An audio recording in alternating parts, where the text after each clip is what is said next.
తిరుమల శ్రీవారి దర్శనానికి వెళ్లాలని ప్లాన్ చేస్తున్నారా? అయితే మీకు ఒక శుభవార్త.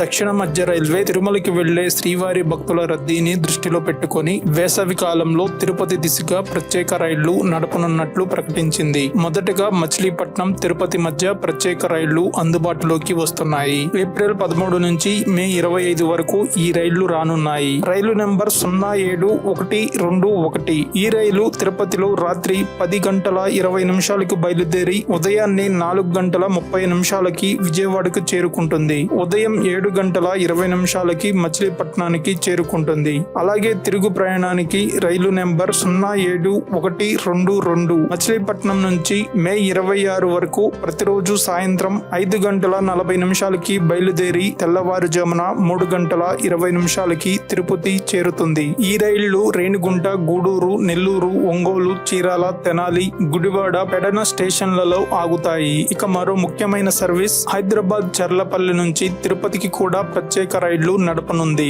ఏప్రిల్ 6 నుంచి మే 31 వరకు వారానికి 2 రోజుల చొప్పున మొత్తం 16 స్పెషల్ ట్రిప్స్ ఈ మార్గంలో నడుపుతారు. రైలు నెంబర్ 07017. ఈ రైలు చర్లపల్లి నుంచి శుక్రవారం మరియు ఆదివారాల్లో రాత్రి 9:35 బయలుదేరి మరుసటి రోజు ఉదయం 10:10 తిరుపతికి చేరుతుంది. రైలు నెంబర్ 07018. ఈ రైలు తిరుపతి నుంచి శనివారం, సోమవారంలలో సాయంత్రం 4:40 బయలుదేరి మరుసటి రోజు ఉదయం 7:10 సికింద్రాబాద్ చేరుతుంది. ఈ రైళ్లు మల్కాజ్గిరి, కాచిగూడ, జడ్చర్ల, గద్వాల్, కర్నూలు సిటీ, డోన్, తాడిపత్రి, ఎర్రగుంట్ల, కడప, ఒంటిమిట్ట, రాజంపేట, రేణిగుంట తదితర స్టేషన్లలో ఆగుతాయి. రైల్వే అధికారులు కోరుతున్న విషయం ఒక్కటే, తిరుమల శ్రీవారి దర్శనానికి వెళ్లే భక్తులు ఈ సమాచారం గమనించి ముందుగానే టికెట్లు బుక్ చేసుకోవాలని సూచిస్తున్నారు.